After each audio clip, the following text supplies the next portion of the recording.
Fala, meus amigos do Geo Prepara, tudo bem? Que prazer encontrá-los mais uma vez. Professor Tiago aqui. Vamos para mais uma revisão? Tem prova chegando, já. Seus concursos já estão assim, batendo na porta. Então, mais do que nunca, vamos fazer revisão, que é extremamente importante. E a de hoje, nós vamos destacar um pouquinho de vegetação brasileira. Vamos dividir os vídeos para não ficar tão pesado. Então, nosso vídeo de hoje, parte 1, domínios florestados do território brasileiro. Destacaremos 3, domínio amazônico, mares de morros, domínio das araucárias. Tudo bem, pessoal? Fiquem atentos aos próximos vídeos, onde falaremos dos domínios herbáceos, beleza? E dos domínios arbustivos presentes também no território brasileiro. Além, tem também vídeo dos domínios de transição encontrados no nosso território. Bom, para a gente começar o de hoje, começamos falando do domínio amazônico encontrado na região norte do Brasil, predominantemente. Ele se estende além de todos os estados da região norte, pelo norte do estado do Mato Grosso, pelo oeste do estado do Maranhão. Fica atento, gente, que domínio amazônico sempre aparece em prova. É o maior bioma do planeta, é a maior heterogeneidade encontrada no mundo. Tem que ficar ligado. É extremamente importante esse assunto para a gente. Ao falar de Amazônia, vamos lá. Características principais. Você não vai poder errar questões que falam sobre isso. Vamos a elas. Vegetação latifoliada, folhas grandes, folhas largas. Vegetação perennifólia, característica da Amazônia. Perennifólia, sempre verde, com folhas constantes ao longo do ano. Vegetação arbórea, troncos altos, vegetação densa, mata fechada, difícil circulação, vegetação que apresenta uma elevada biodiversidade, a maior do planeta. Vegetação que também, pessoal, ela se apresenta com solos bastante lixiviados. É uma área de domínio do clima equatorial úmido.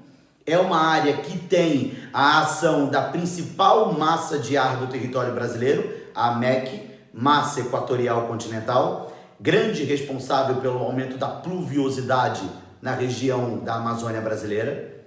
Ela é responsável também, gente, como já citado, pelo forte processo de lixiviação encontrado no solo amazônico. Só um lembrete, quando falamos em lixiviação, estamos falando do grau de solubilização dos elementos que compõem o solo naquela área. Infelizmente é um solo pobre, é um solo bastante espesso, bastante intemperizado, mas em contrapartida apresenta uma intensa camada de serrapilheira, aquela camada de matéria orgânica que fica sobre o solo em vários estágios de decomposição, e isso, claro, ajuda em determinados momentos na parte de fertilidade que o solo amazônico ainda tem. A maior parte dele é pobre, porém você tem ali uma camada bem superficial, bem próxima à camada O, camada mais superficial do solo, uma camada com uma fertilidade que sim, é uma vegetação que vai ter raízes superficiais e essas raízes vão se aproveitar dessa fertilidade que fica na camada superficial do solo amazônico. Pegou a ideia? Então, são características gerais que abrangem essa região da Amazônia. Segue outra dica. Você não vai poder confundir a Amazônia. Tá? Na sua questão, pode aparecer ou Amazônia Legal ou Amazônia Internacional. O que nós falamos de Amazônia Legal? Amazônia Legal é todo o bioma amazônico encontrado sob jurisdição do Estado brasileiro. Como você pode observar aqui, essa é a área em que nós temos da Amazônia Legal no território brasileiro. Mais uma vez, abrange os estados da região norte, o norte do Mato Grosso e o oeste do Maranhão. Já a Amazônia Internacional, como você também está vendo aqui agora, a área da Amazônia Internacional abrange grande parte da América do Sul. Ao todo são 9 países, já incluindo o Brasil, e você percebe que o Brasil é o país com a maior dimensão desse domínio amazônico aqui na região sul-americana. Tudo bem? Outro detalhe, é uma vegetação que apresenta subdivisão. A região da floresta amazônica, o domínio amazônico, se apresenta dividido em mata de igapó, mata de várzea, mata de terra firme. Fiquem atentos a essas divisões. Igapó permanentemente alagada, fica bem próximo ao leito dos rios. Mata de várzea alaga periodicamente, normalmente no período de inundação dos rios. E a mata de terra firme, ela não tem essa característica de alagamento, fica mais distante dos rios, então ela sofre muito mais esse processo de lixiviação citado há pouco para vocês. Pegaram? Fiquem atentos a isso. Chama a atenção também, meus amigos, o seguinte: ao falar de Amazônia, estamos falando de um bioma que hoje vem sofrendo muito desmatamento. Estamos acompanhando a cada dia o avanço do desmatamento nessa região por uma série de agentes. É ação de madeireiras, é ação de garimpos, mas o que mais se destaca atualmente, o avanço da fronteira agrícola. Esse é o ponto-chave para se entender a Amazônia, no caso do desmatamento.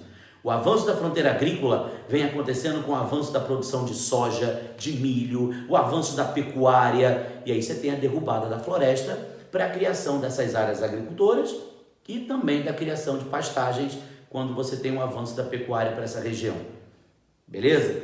Além dos processos já citados, você tem, já recuperando aí o que nós falamos, essa expansão da fronteira agrícola causada pela pecuária, pela soja, pelo milho. Você tem mineradoras. Isso é um ponto também que acelera o desmatamento na região e eu acho que vale a pena a atenção sobre isso. Beleza? Anota essa dica aí, que ela é importante para você. Temos nessa região da Amazônia uma biodiversidade gigantesca. Ela é importante para o mundo inteiro, sabe, gente? Então, a importância da floresta amazônica para o mundo, ela é grande? Para o Brasil nem se fala, não tem nem o que comentar sobre isso. Agora, tem que comentar sim, que é importante a gente lutar pela preservação dessa região. É importante entender que existem mecanismos que dependem diretamente dessa região amazônica. Quando eu me refiro a mecanismos, da interatividade. A gente não pode deixar de falar das tribos indígenas presentes na região, a gente não pode deixar de falar dos grupos ribeirinhos presentes, e a ação de devastação nessa área vai sim prejudicar a todo esse povo, que é importante, que tem direito histórico de acesso à terra. Então vale essa atenção para os concursos que nós vamos fazer. Tudo bem? Pegou essa dica? Então não se esqueçam do que nós comentamos aqui agora, tá? Para finalizar, estamos falando de uma região que tem um relevo, que tem predomínio das planícies, principalmente planícies fluviais, mais as depressões. Então é uma região com domínio de planícies e depressões. Interessante citar essa questão das planícies, porque é a região brasileira que tem o domínio da bacia hidrográfica amazônica, outra dica importante, e essa bacia hidrográfica predominantemente com a presença de rios de planície, que contribui para a alta navegabilidade para a região, tá bom? Então os rios de planície são rios navegáveis, beleza? É uma característica inclusive utilizada na região norte por muitas pessoas, por muitas empresas que acabam utilizando os rios como um modal importante de deslocamento no norte do Brasil. Beleza? Não se esqueçam do que nós colocamos aqui com relação a essas características de floresta amazônica. Vou finalizar recapitulando rapidinho: vegetação latifoliada, higrófila, ou seja, adaptada a uma elevada umidade, arbórea, megatérmica, quer dizer, adaptada a uma elevada temperatura, já que é uma região de clima equatorial úmido, beleza? É uma vegetação de mata densa, é uma vegetação de raízes superficiais, as raízes não são muito profundas. Tranquilo, gente? Então são aspectos que acho importante para você entender numa prova que você for fazer. Valeu, pessoal? Continuando esse nosso vídeo sobre os domínios florestais no Brasil, nossa segunda parte agora se refere ao domínio dos mares de morros, Domínio importante também, pessoal, até porque ele tem a cobertura da floresta tropical ou Mata Atlântica. Fica ligado nisso. Esse domínio dos mares morros, a primeira característica, claro, ele tem a presença do Planalto Atlântico, uma área de formação muito antiga, tem a característica de ter como estrutura geológica a formação de dobramentos antigos, os escudos cristalinos presentes nessa região, datados da era pré-cambriana aqui, que se estende desde aqui da região sudeste brasileira, né, até o litoral nordestino. Então essa área do Planalto Atlântico é importante nessa definição quando nós nos referimos à parte do relevo com formação bastante antiga. Por que eu disse que é importante? Se é um relevo antigo, é um relevo que há milhares de anos vem sofrendo com a ação de agentes exógenos, tá bom? A ação da erosão, do intemperismo, e que são responsáveis, como são escudos cristalinos, são rochas mais resistentes. Então essas rochas foram sofrendo uma modelagem ao longo desses milhares de anos. Tanto que esse domínio recebe o nome também de relevo de meias laranjas ou relevo mamelonar. Relevos mamelonares. Tranquilo? Então, meias laranjas, né, planaltos, a priori, né, um pouquinho ali arredondados pela ação dos agentes exógenos, justamente por serem áreas de rochas cristalinas. Essas rochas são bem resistentes e acabam se modelando ao longo desse período geológico. Esse é um ponto importante. Como já citado, essa região ela é coberta de Mata Atlântica. Se é uma área coberta de Mata Atlântica, quais são suas principais características? É uma vegetação encontrada em área predominantemente planáltica, é uma vegetação latifoliada, higrófila, megatérmica, adaptada a elevada temperatura, é uma vegetação que, infelizmente, é a vegetação mais desmatada do Brasil. É o bioma que mais sofreu devastação ao longo da história. Restam aí, gente, algo em torno de 6, 7% da cobertura vegetal original. Muito pouco. Esse foi o nosso grande bioma desde o período da colonização. Só que, infelizmente, as áreas ainda preservadas são muito pequenas. Algumas situações se destacam nesse processo de devastação. É o período de colonização, extração do pau-brasil, os avanços agropecuários, com destaque ao café, ali na transição do século XVIII para o século XIX, e o século XX, que vai se destacar pelo avanço urbano-industrial. E, claro, esse avanço urbano-industrial tem a consequência da ocupação desordenada, da ocupação sem planejamento do território localizado na faixa litorânea do Brasil, resultando nessa grande devastação. Beleza? É uma vegetação ombrófila. O que é uma vegetação ombrófila? Tem a característica de ser adaptada a uma elevada pluviosidade. É uma área de presença do clima tropical úmido. Lembre-se do clima tropical úmido, que tem a ação predominante da massa tropical atlântica. Essa massa tropical responsável pela pluviosidade encontrada no sudeste e no litoral do nordeste. Ela é responsável também pela ocorrência de chuvas orográficas, de chuvas convectivas no período do verão, das chuvas frontais do período do inverno, essas chuvas frontais tendo a interação com a entrada das frentes frias. Entrada de frente fria ocasionada pela chegada da massa polar atlântica desde o sul do Brasil, se estendendo à faixa do litoral do sudeste e nordeste brasileiro. Beleza, turma? Então fiquem ligados nessas dicas de Mata Atlântica.